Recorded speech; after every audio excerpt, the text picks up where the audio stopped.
அனைவருக்கும் வணக்கம். வரலாறு திரும்பியது. தமிழ்நாட்டில் இப்போது நடைபெற்ற சட்டமன்ற தேர்தலில் எந்த கட்சிக்கும் அறுதி பெரும்பான்மை கிடைக்காமல் தொங்கு சட்டமன்றம் அமைந்துள்ளது. அனைத்து ஊடகங்களும் தமிழ்நாட்டில் இப்போதுதான் முதன்முறையாக தொங்கு சட்டமன்றம் அமைந்தது போல் பேசுகின்றன. ஆனால் இதற்கு முன்பே ஒரு முறை இது போன்ற நிலை ஏற்பட்டுள்ளது. அதேபோல கூட்டணி கட்சிகளின் தயவோடு ஒரு முறையும் ஆளப்பட்டுள்ளது. அது குறித்தும் இந்த பதிவில் பார்ப்போம்.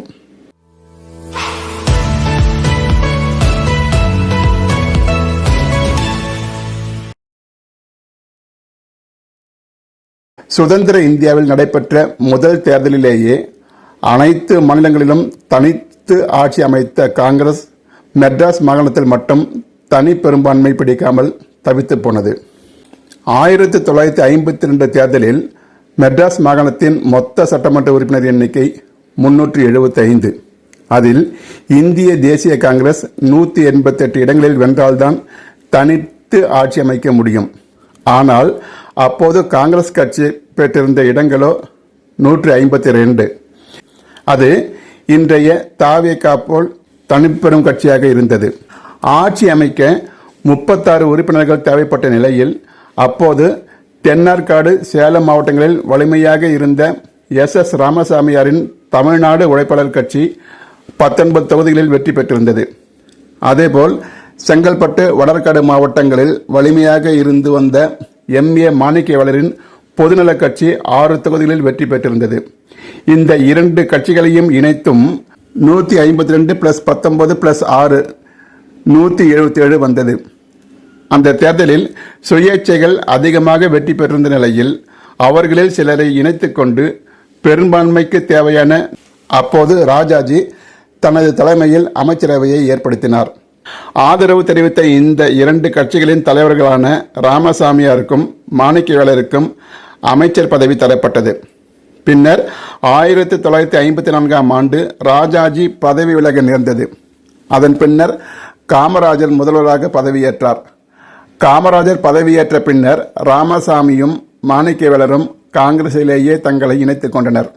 1956இல் மொழிவாரி மாநிலங்கள் பிரிந்த பிறகு 1957 தேர்தலில் தமிழ்நாட்டின் தொகுதி எண்ணிக்கை 205ஆகவும் 1962இல் தொகுதி எண்ணிக்கை 206ஆகவும் 1967ஆம் ஆண்டிலிருந்து தொகுதிகள் 234ஆக இருந்து வருகின்றன என்பதும் இங்கு குறிப்பிடத்தக்கது.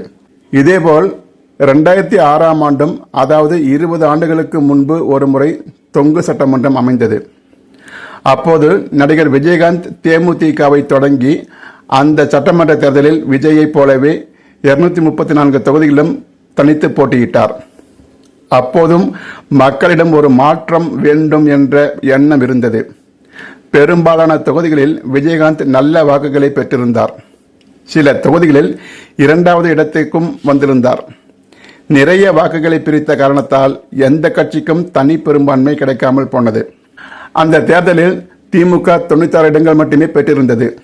இருந்தாலும் திமுகவின் கூட்டணி கட்சிகளாக விளங்கிய பாட்டாளி மக்கள் கட்சி 18 தொகுதிகளிலும் காங்கிரஸ் கட்சி 34 தொகுதிகளிலும் வெற்றி பெற்றிருந்தது. இந்த இரு கட்சிகளின் ஆதரவோடு கருணாநிதி 5 ஆண்டுகள் ஆட்சி நடத்தினார். அந்த ஆட்சி காலத்தில்தான் ஜெயலலிதா மூச்சுக்கு 300 முறை திமுக அரசை மைனாரிட்டி கவர்மெண்ட் என்று கூறி வந்தார் என்பதும் இங்கே குறிப்பிடத்தக்கது.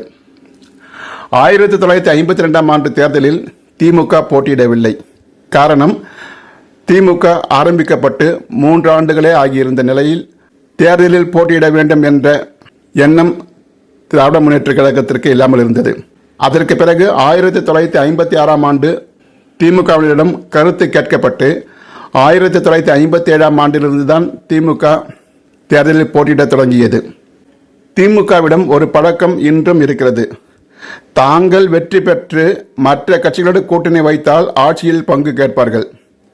அப்படித்தான் VP சிங் அரசில் முரசொலி மாறன், ஐக்கிய குஜரால் அரசிலும், தேவகவுடா அரசிலும், வாஜ்பாய் அரசிலும், மன்மோகன் சிங் அரசிலும் என சுமார் 18 ஆண்டுகள் தொடர்ந்து மத்திய அமைச்சர் பதவிகளை வகித்து வந்தனர். ஆனால் இவர்கள் ஆட்சியாக இருந்தால் அது மைனாரிட்டி அரசாக இருந்தாலும் வேறு வகையான சலுகைகளை கூட்டணி கட்சிகளுக்கு விட்டு கொடுத்து அல்லது அள்ளி கொடுத்து ஆட்சியில் மட்டும் பங்கு தராமல் தாங்களே பதவி சுகத்தை அனுபவித்து வருவார்கள். இதற்கு மத்தியில் கூட்டாட்சி, மாநிலத்தில் சுயாட்சி என்ற முழக்கத்தை வேறு முன்வைப்பார்கள். ஆக தமிழ்நாடு சட்டமன்ற வரலாற்றில் ஏற்கனவே 2 முறை தொங்கு சட்டமன்றம் அமைந்த வரலாறு உண்டு. இப்போது 3வது முறையாக தொங்கு சட்டமன்றம் அமைந்துள்ளது. முதல் முறை தொங்கு சட்டமன்றத்தை ராஜாஜியும் பின்னர் ஆட்சிக்கு வந்த காமராஜரும் எதிர்கொண்டார்கள். 2வது முறை அமைந்த தொங்கு சட்டமன்றத்தை கருணாநிதி தனித்தே எதிர்கொண்டார். இப்போது 3வது முறையாக 2026 தேர்தலில் தொங்கு சட்டமன்றம் அமைந்துள்ளது. விஜய் இந்த சட்டமன்றத்தை எப்படி எதிர்கொள்ளப் போகிறார் என்பது போக போகத்தான் தெரியும். ஆனால் விஜயிடம் ஒரு நல்ல அம்சத்தை பார்க்கலாம். ஆட்சியிலும் பங்கு, அதிகாரத்திலும் பங்கு என்ற முழக்கத்தை முன்வைத்துள்ளதால் தாவேக அரசை ஆதரிக்கும் கட்சிகளுக்கு ஆட்சியில் பங்கு கொடுப்பார் என்று எதிர்பார்க்கலாம். இது ஒரு ஆரோக்கியமான அரசியலுக்கு வழிவகுக்கும். ஏற்கனவே ராஜாஜியும் காமராஜரும் SS ராமசாமிக்கும் மாணிக்கவேலருக்கும் கூட்டணியில் பங்கு கொடுத்த அனுபவமும் தமிழ்நாட்டில் இருந்துள்ளது. ஆனால் பின்னால் அந்த கட்சியிலேயே அவர்கள் இணையவும் செய்தார்கள் என்பது இங்கே குறிப்பிடத்தக்கது. அதுபோல விஜயும் இப்போது ஆட்சியில் பங்கு கொடுத்துவிட்டு அவர்களை சுதந்திரமாக இயங்க விடுவாரா அல்லது தாவேகாவில் அவர்களை இணைய வைத்துக் கொள்வாரா என்பது போக போகத்தான் தெரியும். எது எப்படி இருந்தாலும் இந்த தேர்தல் முடிவு தமிழ்நாட்டு மக்களுக்கு புதியதாகவும் புதுமையானதாகவும் அமைந்துள்ளது. பல்வேறு வரலாறுகளை கொண்ட தமிழ்நாடு சட்டமன்றம் இப்போதைய சூழ்நிலையையும் எதிர்கொள்ள காத்திருக்கிறது. ஆட்சிக்கு ஆதரவு அளிக்கும் கட்சிகளை விஜய் எப்படி கையாளப் போகிறார் என்பதை பொறுத்திருந்துதான் பார்க்க வேண்டும். எது எப்படி இருந்தாலும் தமிழ்நாட்டு மக்களின் எண்ணங்களை, உணர்வுகளை புரிந்து கொண்டு அதற்கு தகுந்தாற்போல் தனது செயல்பாடுகளை அமைத்து கொண்டால் விஜய்தான் இன்னும் 20 ஆண்டுகளுக்கு பத்திரிகைகளின் தலைப்புச் செய்தியாக வருவார். விஜயின் நடவடிக்கைகளை தமிழ்நாட்டு மக்களும் ஆவலோடு எதிர்பார்த்து கொண்டிருக்கிறார்கள். அவர்களின் எதிர்பார்ப்பை விஜய் நிறைவேற்றுவார் என்றே நம்பலாம். நன்றி, வணக்கம்.